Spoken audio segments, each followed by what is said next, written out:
Nós estamos aqui hoje com a Renata Reis, que possui mais de 15 anos de experiência de advocacy e hoje ocupa o cargo de especialista em acesso humanitário regional em Médicos Sem Fronteiras. Ela é doutora em políticas públicas e estratégia de desenvolvimento pela UFRJ e mestre em políticas sociais pela Universidade Estadual do Norte Fluminense, com um período sanduíche na Universidade Livre de Bruxelas. Certo? Bom, a primeira pergunta, eu acho que é a pergunta mais imediata, né, que pode ser feita, que é em relação aos impactos da pandemia de Covid-19, os desafios trazidos, né? Aí, em primeiro lugar, para o Médicos Sem Fronteiras, né, que é a organização do teu trato imediato, né, do dia a dia, mas também gostaria de extrapolar um pouquinho essa pergunta para perguntar também sobre os desafios no âmbito da saúde global, né? Então, essa é uma pergunta, assim, inicial, acho que mais imediata que a gente podia conversar.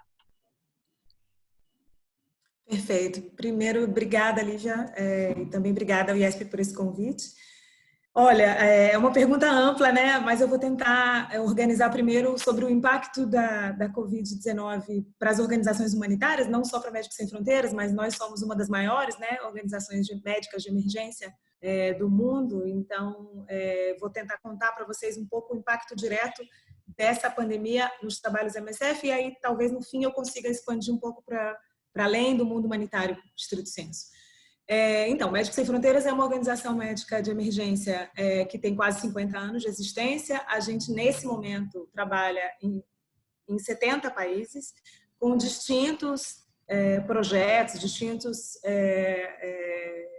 volume de trabalho médico, né? Então, a gente trabalha desde pessoas que estão vindo da Síria, fugindo de uma guerra brutal e que precisam de atendimento médico imediato para trauma, por exemplo. Então, a gente está ali no entorno de toda a Síria, a gente está numa parte da Síria, a gente está em vários países da África com diferentes projetos, populações refugiadas, populações migrantes, deslocados internos, pessoas que não têm nenhum acesso à saúde. Então, tem lugares onde a gente tem maternidade, onde a gente tem trabalhos com HIV, hepatite C. Então, é muito variado. E aí, o que aconteceu é que, para além da situação dramática que os nossos pacientes já vivem no mundo antes dessa pandemia, eles agora têm que lidar também com uma pandemia em sistemas de saúde, às vezes, tão frágeis que não pode nem dizer que eles existem, dependendo do contexto, né? Especialmente países com conflito interno muito grave. Então, o que a gente tem feito nesse momento? A gente precisou adaptar todos esses projetos MSF para responder ao Covid também, para proteger os nossos profissionais e os pacientes, e a gente precisou abrir projetos em países onde a gente nunca poderia imaginar que a gente teria um projeto grande. Bélgica, França, Espanha, Noruega. A MSF hoje tem projetos grandes em todos esses países onde tradicionalmente a gente só tem centros operacionais, né? Onde a gente não tem trabalho de campo com população. Mas esses países também têm população migrante refugiada, população também em situação de rua, populações que estão em extrema vulnerabilidade, lares de idosos, né, instituições de longa permanência para idosos. Então, a gente também está trabalhando nesses contextos todos. Para além disso, em alguns países como o Brasil, a gente tinha pequenos projetos localizados para um tema específico. No Brasil, a gente, desde 2018, trabalha em Roraima, com população migrante refugiada vindo ali da Venezuela. A gente não só teve que adaptar esse projeto para a Covid também, porque a gente também vai fazer Covid lá, né? Mas a gente teve que abrir em outros estados onde nós não tínhamos atuação médica nesse momento. Então, hoje, no Brasil, a gente está em Manaus, a gente está em São Paulo, a gente está no Rio de Janeiro, e a gente está fazendo apoio remoto ainda para outros estados, e a gente tem tentado chegar exatamente na população mais vulnerável, população que mais vai sofrer os impactos dessa pandemia. Então, eu estou falando de população em situação de rua, população usuária de droga, lares, né, de longa permanência para idosos.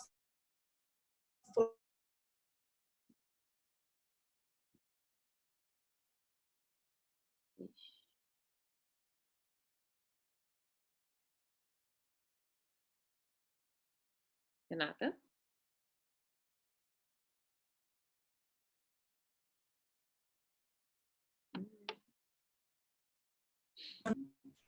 Opa. Você me ouviu? Não te ouvi. A gente travou. Travou. Tudo bem. A gente tira isso depois. Ai, que pena. Tá bom, deixa eu recuperar o último pensamento para você poder editar direito. Tá. Você estava falando sobre a atuação enfim, em populações vulneráveis, lares de idosos, usuários de droga. Exato. Então, a MSF tem focado a sua atenção em países, na maioria dos países, exatamente na população mais vulnerável à pandemia. População em situação de rua, população usuária de droga, lares, né, de longa permanência para idosos. A gente também tem trabalhado com população em situação prisional, especialmente treinando equipes, ajudando a fazer triagem, desenho de fluxo de intervenção dentro de unidades carcerárias, né? Esse é um tema que não é tão forte na Europa, mas que no Brasil é muito importante. Nós temos a terceira maior população carcerária do mundo. Então, a gente vai adaptando a resposta de Médicos Sem Fronteiras à medida que os contextos se apresentem da forma que é o que o Covid vai se manifestando. É importante dizer que nenhum de nós é super especialista em Covid. A gente está falando de uma doença que tem 4 meses, 5 meses. Então, embora sejamos muito experientes em epidemias outras e doenças muito mortais como ebola, nenhum de nós em Médicos Sem Fronteiras é super especialista em Covid, como ninguém no mundo é nesse momento, né? Então, a gente também está aprendendo a responder a essa pandemia no curso dela e com um tamanho enorme que atinge o planeta inteiro. Então, o que a gente recebe de desafio, para além das adaptações que a MSF tem que fazer todos os dias? Supply, né, equipamentos de segurança individual, medicamentos, todo esse fluxo de transporte de material e de produção de material foi afetado no mundo inteiro.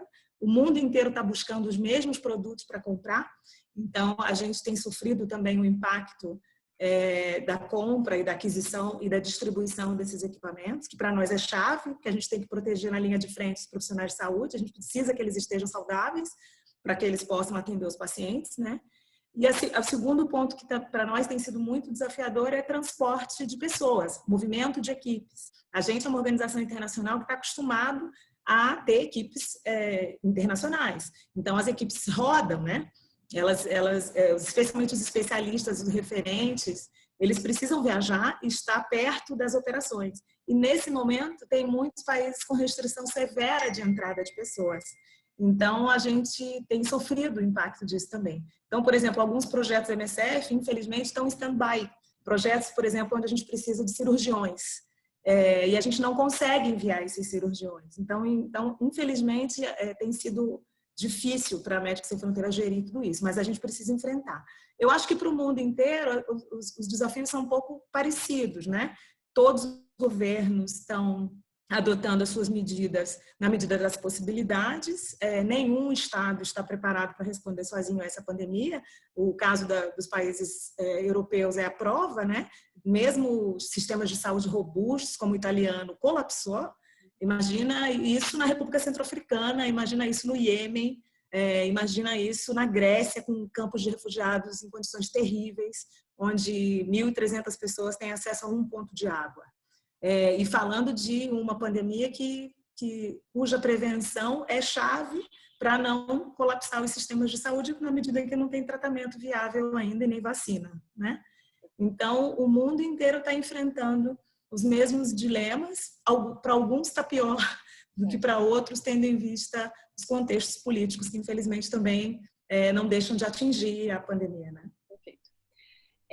Uma segunda questão que você chegou até a fazer uma comparação rapidamente aí, eu queria pegar esse gancho, que é sobre como essa pandemia de Covid-19 ela se diferencia de outras emergências sanitárias com as quais o Médicos Sem Fronteiras já teve que lidar ou ainda lida, né?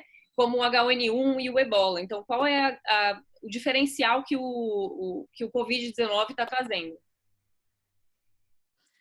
A gente costuma dizer aqui entre nós de Médicos Sem Fronteiras, que não há comparação possível entre Ebola e Covid-19, tendo em vista a letalidade, a brutalidade que é lidar com a epidemia de Ebola. No entanto, foi uma epidemia terrível, que ceifou muitas vidas, que exigiu muito de nós, mas a gente estava em 3 países, né?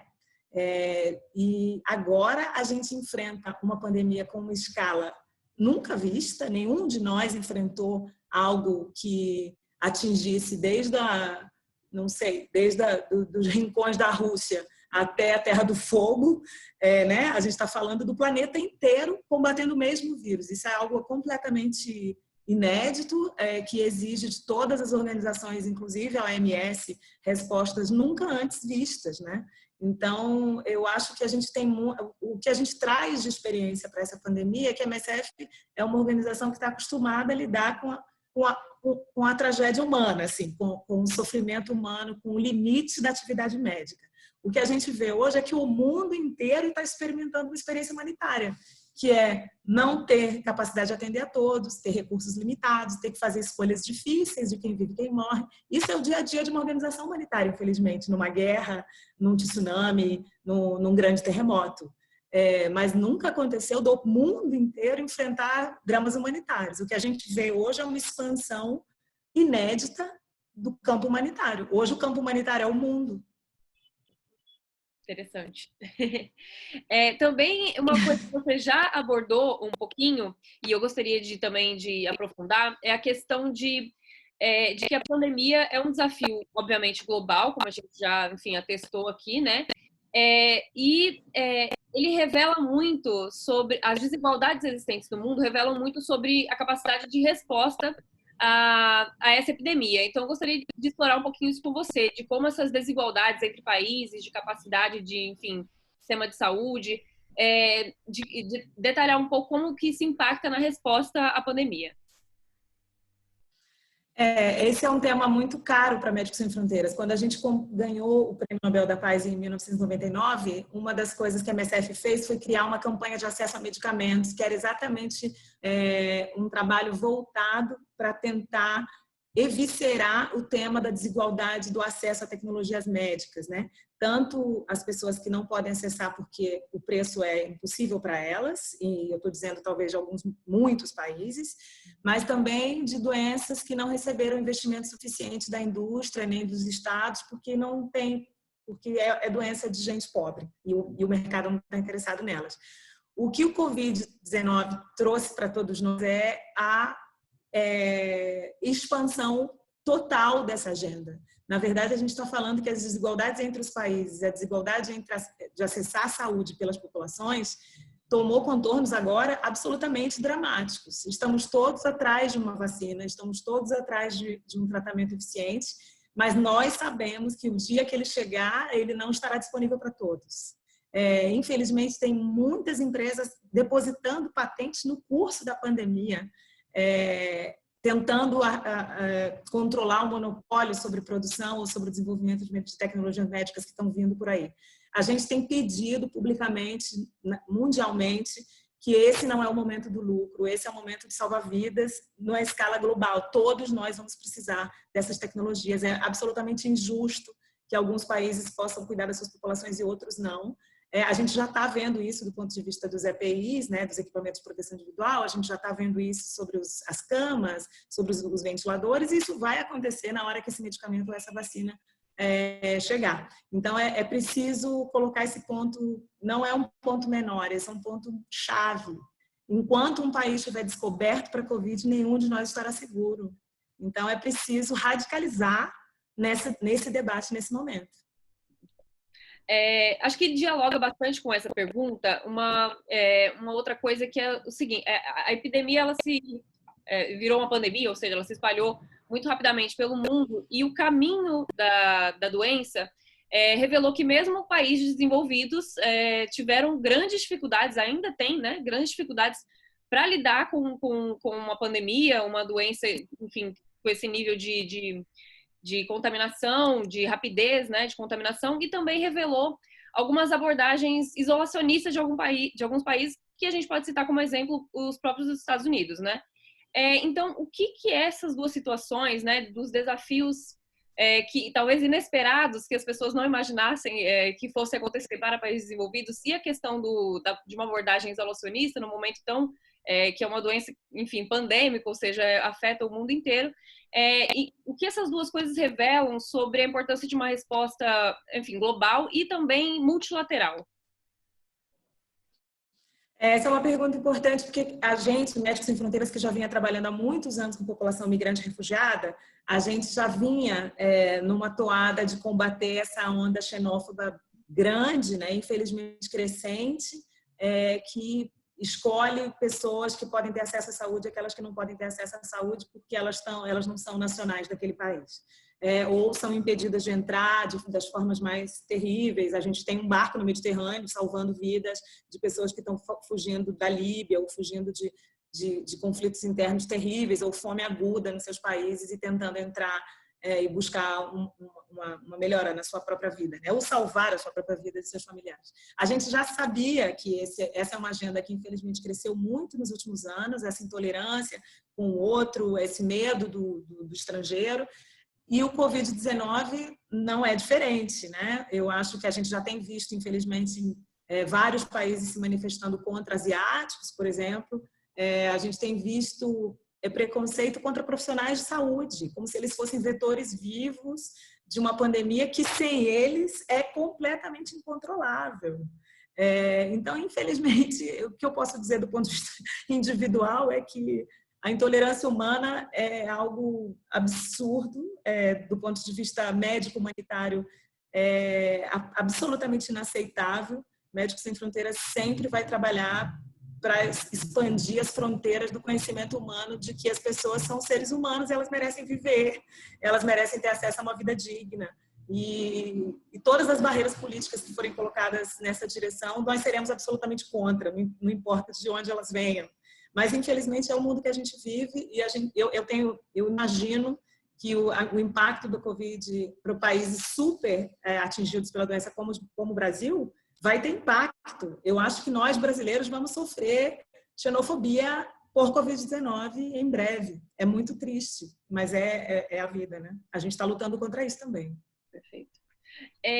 Eu queria voltar só um pouquinho Você também já abordou isso, acho que na sua primeira resposta, mas sobre no Brasil, a atuação do Médicos Sem Fronteiras, ela está, como você bem destacou, focada nas populações mais vulneráveis, né? Então, usuários de drogas, migrantes, refugiados, idosos, etc. Eu gostaria de detalhar um pouquinho com você de como é feita essa avaliação da atuação do MSF, tipo, de país para país. Como vocês avaliam qual vai ser o tipo de atuação em cada país, como tem atuação inédita assim, em países desenvolvidos, por exemplo, né? Sim. Então, é muito importante essa pergunta, porque aí eu posso explicar um pouco dos nossos princípios, né, enquanto organização humanitária. Nós somos uma organização neutra, imparcial, independente. Isso, para nós, são os 3 pilares que sustentam Médicos Sem Fronteiras. Então, a gente não toma partido de conflitos, a gente não escolhe paciente baseado em cor, raça, religião, gênero. A gente só age baseado nas necessidades médicas. E, para isso, a gente precisa ser independente, ou seja, a gente precisa ter os nossos próprios recursos para que a gente se mova rapidamente em direção a responder essas necessidades, sem ter que negociar com estados, sem ter que negociar com militares ou sem ter que receber influências econômicas para esse ou aquele terreno, né? Essa ou aquela população. Isso para nós é muito chave. Por isso a gente tem 95% dos fundos de MSF são de pessoas físicas, como nós. Então a gente basicamente não recebe fundos públicos de países, especialmente países envolvidos em conflito. Então, a gente não recebe nenhum recurso dos Estados Unidos, por exemplo. Da União Europeia, a gente não recebe nenhum recurso porque somos contra o acordo União Europeia-Turquia, que impediu a entrada de imigrantes na Europa. Então, a gente decidiu não receber recursos de nenhum país europeu e nem da União Europeia. Então, no Brasil, a gente não recebe fundos públicos. Então, é muito diminuta a quantidade de dinheiro que a MSF tem que venha de empresas, no caso, empresas que não são farmacêuticas, nem de armas, nem a gente tem uma lista, obviamente, das empresas que a gente realmente não recebe, e de estados. Isso permite que a gente faça o que a gente chama de assessment. Então, a MSF chega num contexto e ela não se baseia nos dados oficiais estrito sensu, somente. A gente leva em consideração os dados oficiais epidemiológicos, evidente, mas a gente visita esses lugares com uma equipe médica técnica experiente. A gente avalia as necessidades dessa população, a gente desenha uma proposta de atuação naquele contexto, apresenta para as autoridades locais. Evidente que a gente negocia com as autoridades, porque a MSF não deseja substituir o Estado, nem deseja duplicar o trabalho do Estado, né? A gente precisa entrar exatamente onde o Estado não chega, no gap. Então, é assim um pouco que a gente funciona. Então, no Brasil também é assim. A gente está em Manaus nesse momento, a gente mandou uma equipe primeira, uma equipe de investigação, por assim dizer, onde ela conversa com todos os atores, visita as instalações de saúde, entende as necessidades e aí apresenta uma proposta para as autoridades de saúde, que é o que a gente está fazendo hoje, na verdade. Hoje a gente está negociando com o governo do Amazonas a ampliação do trabalho de MSF lá. Outra coisa que você acha que já abordou, mas é só para colocar um nome, se você puder novamente detalhar mais um pouco, que é a questão da securitização da saúde, né? Que veio muito à tona quando uma das primeiras medidas que os países tomam, como, enfim, justificando que é uma medida de controle da doença, de tentativa de controle da doença, é o fechamento de fronteiras, o que é absolutamente problemático para populações, especialmente de imigrantes e de refugiados. Então, eu queria ouvir um pouquinho mais de você sobre isso, assim, né? Sua avaliação sobre essa que é uma das primeiras medidas que os países acabaram tomando, né? Sim, essa é uma preocupação muito grande, Médicos Sem Fronteiras. A gente trabalha com população migrante refugiada desde a nossa fundação e a gente sabe exatamente o impacto na vida das pessoas do fechamento das fronteiras, né? A gente há anos acompanha a situação nos Balcãs, a gente vê a situação entre Zimbábue e África do Sul, por exemplo, a situação na Grécia, a situação na Líbia, a entrada na Itália. A gente conhece muito de perto o sofrimento humano das pessoas que estão fugindo de situações terríveis e dramáticas. Aqui no México, o triângulo ali centro-americano em direção aos Estados Unidos, em todos esses territórios, a MSF tem apoio a essa população. E a gente sabe o impacto econômico em saúde física e mental, a quantidade de traumas que essas pessoas carregam por tentar uma vida melhor, né? E a gente assistiu e estamos tentando interceder por essa população no meio dessa pandemia, onde naturalizou-se o fechamento das fronteiras, e é uma medida global. Então, é muito complicado reverter isso no curso da pandemia. O que a gente tem lutado profundamente é tentar levar para as autoridades o impacto que isso tem na vida das pessoas, inclusive porque isso pode gerar aglomerações, se essas pessoas precisam de fato fugir dos ambientes onde elas estão. Vai ser contraproducente essa medida, porque esse fechamento pode gerar uma aglomeração de pessoas cuja transmissão de Covid vai ser inevitável. A gente tem pedido aos países que, por favor, não impeçam o atendimento médico de população migrante que já está em território nacional. Não é o caso brasileiro, né, onde a legislação brasileira permite que estrangeiros indocumentados possam acessar o sistema de saúde, ainda que não seja perfeito, mas em muitos países isso não existe. Então, o que a gente tem dito é, por favor, não façam isso no curso dessa pandemia, porque você não vai controlar a pandemia no seu país se você não permitir que essas populações acessem o sistema de saúde. Portugal, por exemplo, imediatamente permitiu que todos os estrangeiros sem documentos pudessem acessar o sistema de saúde. Sabe a decisão, essa é uma decisão importante de saúde pública. Então, a gente tem tentado levar isso e conversar com as autoridades nesse sentido. E uma preocupação que a MSF tem muito grande é que, assim que essa pandemia arrefeça, e a gente espera que ela arrefeça, né, que as medidas não sejam revertidas, que não sejam medidas excepcionais, que se naturalize o fechamento de fronteira. E isso é absolutamente inaceitável do ponto de vista de ajuda humanitária para a população migrante. Entrando um pouquinho agora no papel do Brasil, o Brasil ele tem um histórico, né, de protagonismo na área da saúde. O Brasil foi muito atuante, teve uma atuação muito importante na questão do tabaco, do acesso a medicamentos, da questão do HIV. Então, eu gostaria de ouvir de você qual a sua avaliação sobre o papel do Brasil, ou qual é ou deveria ser o papel do Brasil neste momento de combate à epidemia, como ele está sendo, se, enfim, está no caminho correto. Tá. Exatamente, recuperando essa sua pergunta, o Brasil deu exemplos incríveis nos últimos anos para a resposta à saúde global, né? Em propriedade intelectual, no reforço da agenda do desenvolvimento dentro da Organização Mundial de Propriedade Intelectual, por exemplo, agendas muito vanguarda, muito interessantes, que ficaram para trás. Não tem sido a tônica da postura brasileira hoje no mundo, né? Infelizmente, o Brasil mudou a resposta a HIV, por exemplo, dentro do Brasil, né? O que era o departamento de HIV hoje não tem mais esse nome. Então, houve mudanças importantes do ponto de vista da saúde. Mas o que mais nos preocupa nesse momento é para a Covid-19 em especial, é o fato de que há mensagens muito contraditórias entre as autoridades no Brasil. Então, autoridades federais falam uma coisa, autoridades estaduais falam outra, secretários de saúde falam outra, a OPAS fala outra, né, que é a nossa OMS aqui na região.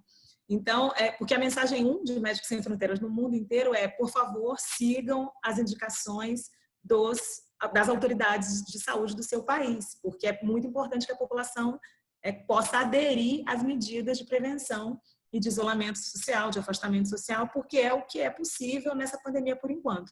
Na medida em que a população recebe informações contraditórias sobre isso tem impacto na saúde pública, na resposta do país à pandemia. Então, essa é uma preocupação importante para nós, e a gente tem tentado conversar com as autoridades e se manifestar publicamente também, na medida de que a gente, como organização médica, precisa dizer que medidas contraditórias ou narrativas contraditórias não são positivas para responder a uma pandemia com transmissão tão violenta e com tantas mortes e que vai gerar colapso do sistema de saúde, né? Isso é uma coisa. A outra coisa que a gente tem pedido ao governo brasileiro, que a gente espera um protagonismo brasileiro, é em relação à população indígena, né? A população indígena brasileira, historicamente, sofre com variações de atenção à saúde, tem um sistema especial, isso é muito importante reforçar esse sistema específico para a população indígena, e a gente tem tentado fazer com que o Brasil olhe mais para essa população. Eu vou entrar um pouquinho, eu queria fazer mais uma pergunta específica, um pouquinho mais específica, digamos assim, depois eu queria abrir para mais duas finais e que são mais gerais assim. Então, para finalizar a chave de uma coisa mais específica, a pergunta é qual é a importância de sistemas públicos de saúde no combate a essa epidemia? Qual a diferença que isso faz para a atuação do próprio Médicos Sem Fronteiras e tal? Para nós, esse é um fator muito importante. O Brasil é um país continental, sem um sistema único de saúde que tenha a capilaridade que o SUS tem, eu não sei como o Brasil poderia ser capaz de minimamente responder a essa epidemia. O que a gente também vê em outros países é que em alguns países, um momento antes dessa pandemia, começava de novo a discutir FIIs, pagamento de contrapartida para a população para acessar o sistema de saúde. Nós sempre fomos muito contra essa medida. Sejamos ousados e busquemos outras fontes tributárias, de encontrar formas de cobrir os gastos de saúde da forma mínima para que a população não tenha que fazer contrapartida na atenção médica, porque isso vai afastar essas pessoas, as pessoas mais vulneráveis, elas vão encontrar um obstáculo intransponível para acessar a saúde. Mesmo que essa contribuição seja mínima, tem populações que não têm o mínimo. Elas não têm um mínimo para comer, elas não têm condição de oferecer qualquer coisa para o Estado para receber apoio, resposta em saúde. Então, a gente vem lutando com esses temas de contrapartida e fazendo a discussão de que o acesso universal à saúde seria o melhor dos mundos para todos os países. A gente sabe que não é assim, mas num país como o Brasil, definitivamente, sem um sistema único de saúde integrado, articulado, com essa capilaridade, eu não sei como a gente poderia responder a essa crise. Já estamos enfrentando desafios enormes.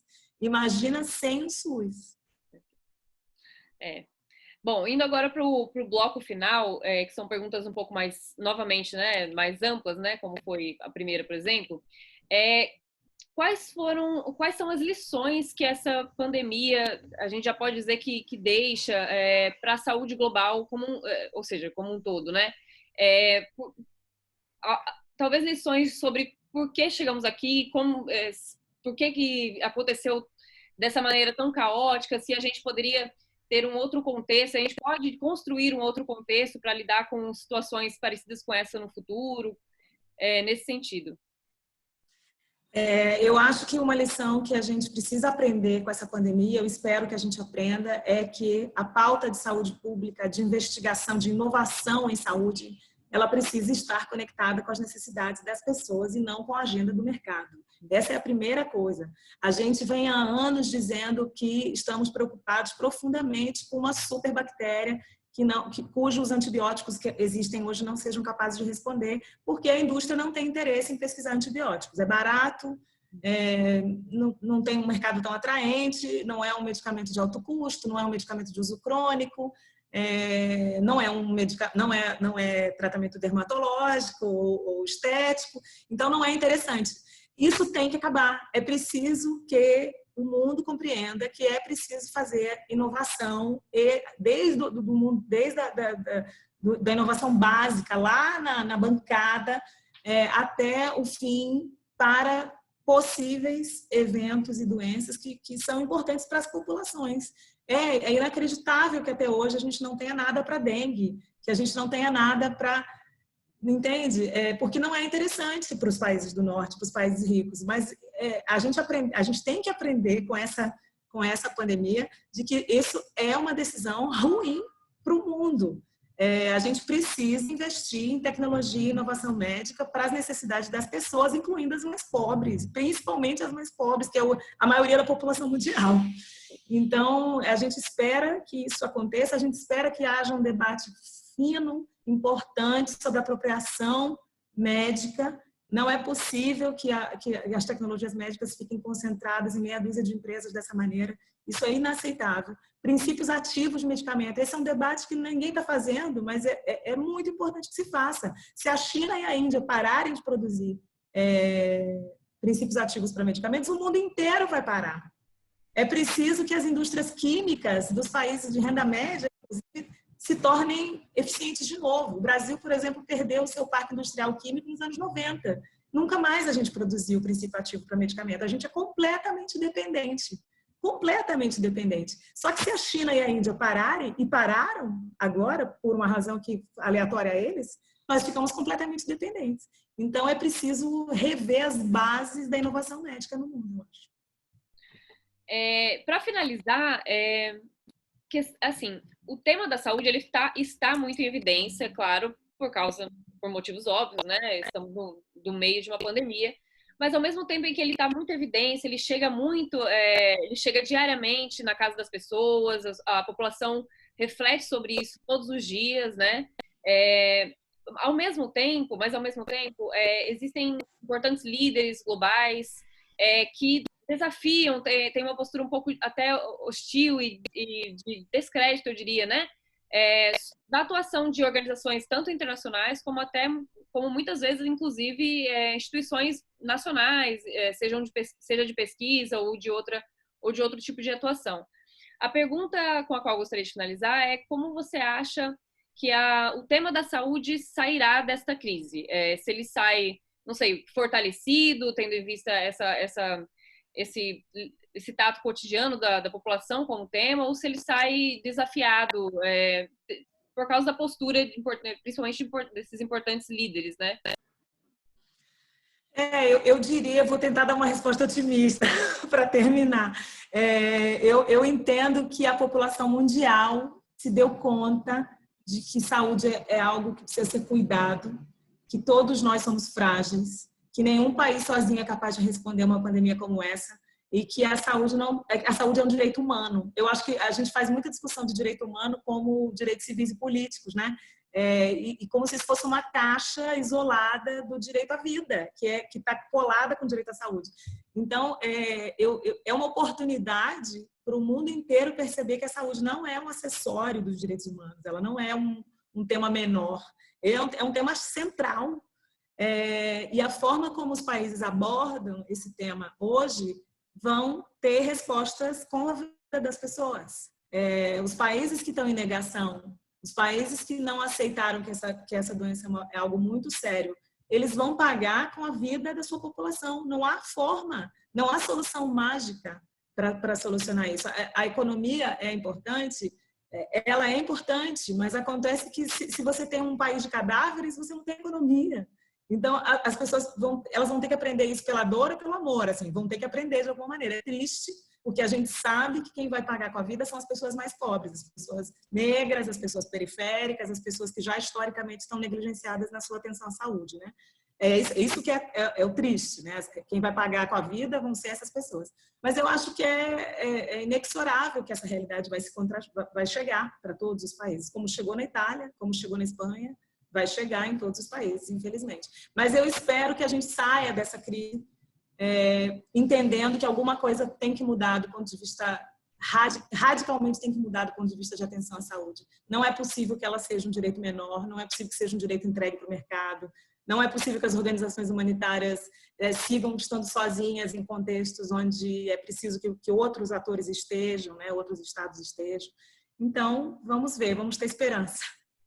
Tá certo. Bom, eu te agradeço muito, parabéns pelo seu trabalho, Renata. Assim, Médicos Sem Fronteiras também, estendendo um pouco também o agradecimento e a admiração. Se você já deixa aqui o meu muito obrigada. Se você quiser acrescentar alguma coisa, fique à vontade. Mas é isso, assim, gostaria realmente de agradecer e parabenizar muito pelo trabalho, desejar, enfim, boas vibrações para que tudo saia da melhor maneira possível, né, nesse contexto.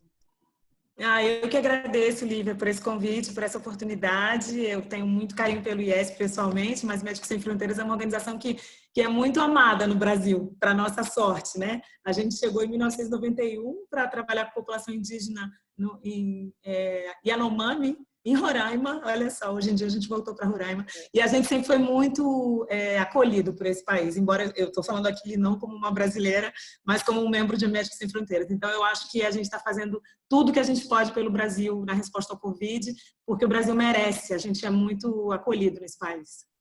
Que bom, fico feliz. Muito obrigada, então, Renata.